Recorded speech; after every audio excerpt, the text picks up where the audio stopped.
Shalom teman-teman, perkenalkan nama aku Sharon. Hari ini kita mau ibadah bareng-bareng. Kita angkat satu pujian, Lingkupiku.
Tuhan Yesus, terima kasih Tuhan atas berkat-Mu hari ini. Kami bisa bangun dengan nafas yang segar yang diberikan oleh Tuhan dan kesehatan yang Tuhan telah berikan kepada kami Tuhan. Tuhan, sekarang kami mau ibadah. Tuhan yang pimpin ibadah ini dari awal ibadah sampai akhir ibadah.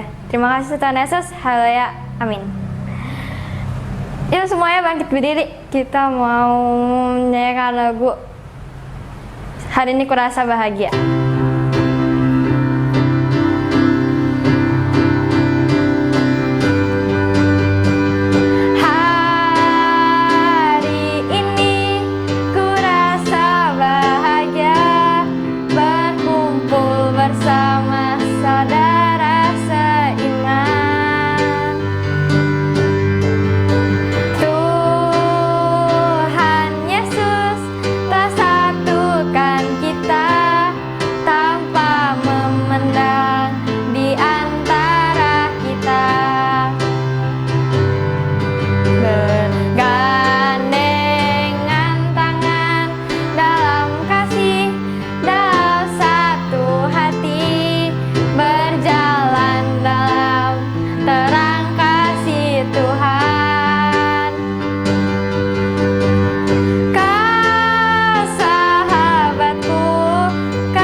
mengajar dan menopang.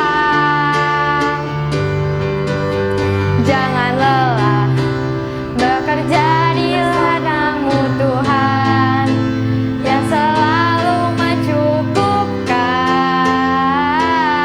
atas segalanya.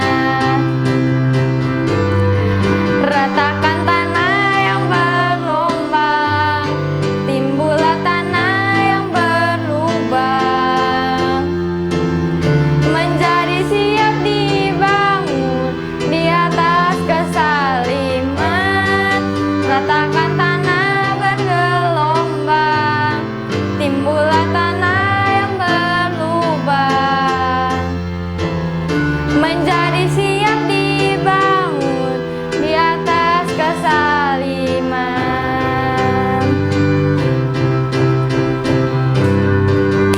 Jangan lelah bekerja di ladangnya Tuhan, Roh Kudus yang beri kekuatan, yang mengajar dan menopang.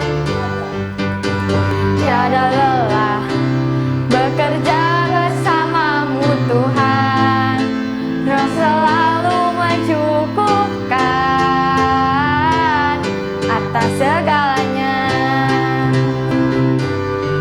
Ratakan tanah bergelombang, timbullah tanah yang berlubang, menjadi siap dibangun di atas kesaliman. Ratakan tanah bergelombang, timbullah tanah yang berlubang, menjadi siap dibangun di atas kesaliman. Menjadi siap dibangun, menjadi siap dibangun, menjadi siap dibangun di atas kesaliman.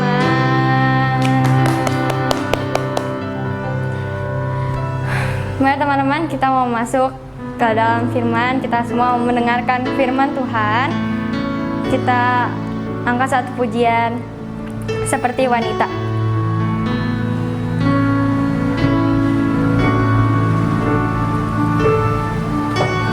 Seperti wanita mengurapimu, menangis di bawah kakimu. Demikian hidupmu mau mengasihimu. Yesus, Engkau baik bagiku. Sampai akhir ku menutup mata, ku tetap setia menanti janji-Mu. Sampai ku dapatkan mahkota kehidupanku, ku tetap setia untuk melayani-Mu.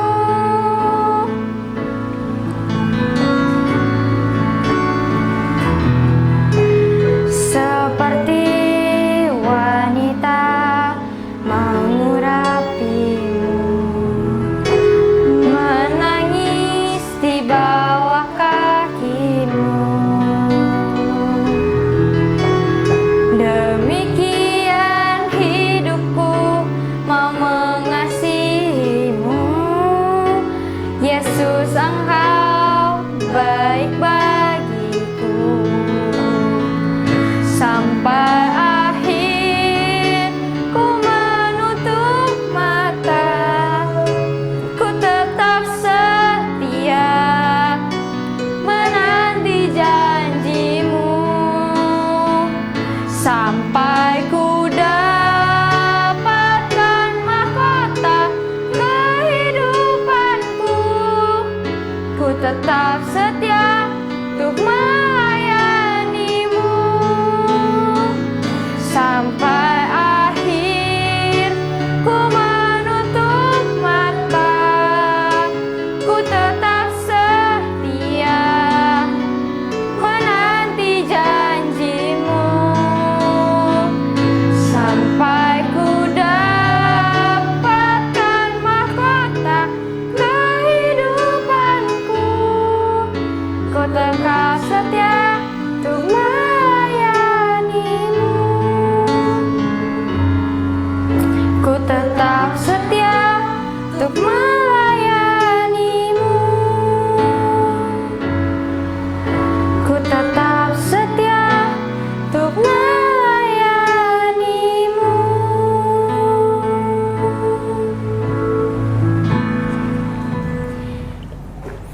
Halo adik-adik, bertemu lagi dengan Serken.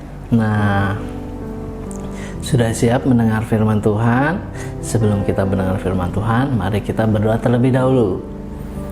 Tutup matanya dan lipat tangannya. Tuhan Yesus, kami bersyukur pada pagi hari ini kami berada di tempat ini, itu semua karena kebaikan-Mu. Kami dapat hidup dengan layak, itu semua karena kemurahan hati-Mu dan anugerah-Mu ya Tuhan. Ya Tuhan, siapkan hati kami, siapkan telinga kami untuk mendengarkan firman-Mu, sehingga melalui firman-Mu kami dapat bertumbuh menjadi anak yang baik, anak yang takut kepada Tuhan. Terima kasih Bapa, dalam nama Tuhan Yesus Kristus. Haleluya, amin. Nah, kemarin Serken sudah bercerita tentang Adam dan Hawa yang jatuh di dalam dosa, sehingga membuat manusia menjadi berdosa. Nah, sekarang hari ini Serken akan melanjutkan. Meskipun manusia berdosa, tetapi Allah tetap mengasihi manusia. Dibuktikan dengan Ia mengaruniakan anaknya yang tunggal, yaitu Yesus Kristus. Nah, kalian tahu Tuhan Yesus sebagai pengganti untuk menerima hukuman atas orang berdosa. Jadi manusia yang berdosa, Tuhan Yesus yang menggantikan, agar dosa yang diberikan oleh Allah kepada manusia, Tuhan Yesus yang menanggungnya di atas kayu salib. Tuhan Yesus telah ditetapkan sejak kekekalan menjadi penebus bagi umat manusia. Nah, Tuhan Yesus adalah Allah yang berinkarnasi menjadi manusia. Nah, jadi anak-anak, adik-adik, nggak usah bingung kok Tuhan bisa mati, karena Tuhan Yesus sepenuhnya Allah dan sepenuhnya manusia. Jadi Ia bisa mati, lalu Dia juga nanti bangkit dari kematiannya lalu naik ke surga. Nah, Tuhan Yesus mati di kayu salib untuk menyelamatkan seluruh umat manusia yang berdosa. Akibat apa? Akibat ketidaktaatan Adam dan Hawa. Kematian dan kebangkitan Yesus merupakan rencana Allah yang besar. Nah, yuk kita buka Alkitab kita, Yohanes 19 ayat 33. Tetapi ketika mereka sampai kepada Yesus dan melihat bahwa Yesus telah mati. Nah, jadi ayat ini bercerita tentang bukti bahwa Yesus telah mati. Jadi yang mati di kayu salib adalah Tuhan Yesus. Lalu setelah Ia mati, Ia dikubur. Nah, Tuhan Yesus bangkit dari kubur pada hari ketiga. Yuk kita buka sama-sama, kita lihat Matius 28 ayat 6. Yuk kita buka yuk. Nah, kita baca ya. Ia tidak ada di sini, sebab Ia telah bangkit, sama seperti yang telah dikatakan Yesus. Jadi Yesus telah berbicara kepada murid-murid bahwa Ia akan bangkit di hari ketiga. Nah, setelah Ia bangkit, Ia menemui murid-muridnya, kemudian naik ke surga. Nah, yuk kita lihat di Kisah Para Rasul 1 ayat 9. Kisah Para Rasul 1 ayat 9. Serken bacain. Tetapi kamu akan menerima kuasa kalau Roh Kudus turun ke atas kamu, dan kamu akan menjadi saksiku di Yerusalem dan di seluruh Yudea dan Samaria dan sampai ke ujung bumi. Sesudah Yesus mengatakan demikian, terangkatlah Yesus disaksikan oleh mereka atau murid-muridnya, dan awan menutupnya dari pandangan mereka. Nah, jadi Tuhan Yesus menemui murid-muridnya, lalu Tuhan Yesus berjanji akan meminta kepada Bapa seorang penolong, yaitu Roh Kudus, untuk yang turun ke atas murid-murid dan semua manusia yang menerima dan yang percaya kepada Yesus. Nah, adik-adik, Perlu diingat bahwa tidak ada juru selamat selain daripada Tuhan Yesus. Tidak ada pengampunan dosa selain daripada Tuhan Yesus. Maka adik-adik di rumah, kita semua harus percaya kepada Tuhan, kepada Tuhan Yesus, supaya kita masuk surga. Dan jangan pernah tinggalkan Tuhan Yesus sampai kita dewasa nanti, sampai kita tua, harus tetap setia dan percaya kepada Tuhan Yesus. Karena Tuhan Yesuslah yang menebus dosa kita di kayu salib. Yuk kita lihat Yohanes 14 ayat 6. Kata Yesus kepadanya, nah ini ingat-ingat, akulah jalan dan kebenaran dan hidup. Tidak ada seorang pun yang datang kepada Bapa kalau tidak melalui aku. Nah, Yesus adalah satu-satunya juru selamat. Yesus adalah satu-satunya jalan dan kebenaran. Nah, Yesus adalah apa? Jalan untuk kemana? Ke surga. Jadi, kalau kita mau ke surga, kita datang kepada Bapa, itu hanya satu, melalui Tuhan Yesus Kristus. Nah, begitu ya.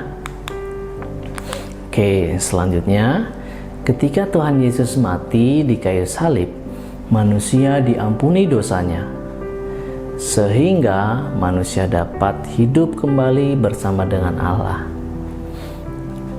Jadi sesudah Yesus mati di kayu salib, maka dosa sudah diampuni oleh Allah. Lalu kita manusia dapat hidup bersama dengan Allah. Nah, hal itu dibuktikan dengan adanya Roh Kudus di dalam hati setiap kita, setiap adik-adik yang percaya kepada Tuhan Yesus. Roh Kudus akan menyertai kita di dalam kehidupan kita. Nah, jadi ketika kita sudah percaya Tuhan Yesus, maka Roh Kudus akan di dalam hati kita, karena kita sudah ditebus. Nah, itu bukti bahwa manusia dapat hidup kembali bersama dengan Allah.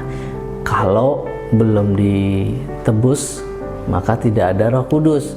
Kalau kita tidak percaya Tuhan Yesus, maka di dalam hati kita tidak ada Roh Kudus. Nah, sampai di sini adik-adik. Nanti kita belajar mengenai Roh Kudus. Jadi Roh Kudus itu selalu menyertai kita dalam setiap kehidupan kita.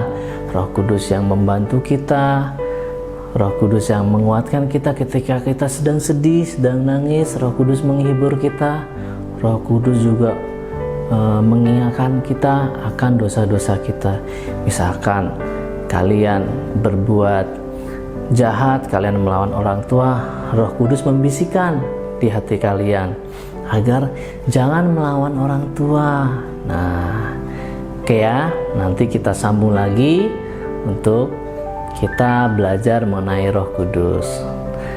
Ya, mari adik-adik, kita akan tutup di dalam doa. Lipat tangannya dan tutup matanya. Bapa di dalam surga, kami bersyukur kami sudah mendengarkan firman-Mu, agar kami dapat mengerti apa yang Kau sampaikan pada hari ini melalui Tuhan Yesus, melalui pengorbanan, kematian Tuhan Yesus dan kebangkitan Tuhan Yesus. Kami juga dapat selamat, dapat bersama dengan Allah di dalam surga. Kami percaya Engkau berikan kami Roh Kudus yang senantiasa untuk terus menyertai kami, terus menolong kami dalam setiap kehidupan anak-anak-Mu ya Tuhan. Ya Bapa, terpujilah nama-Mu. Dalam nama Tuhan Yesus Kristus kami sudah berdoa dan mengucap syukur. Haleluya. Amin.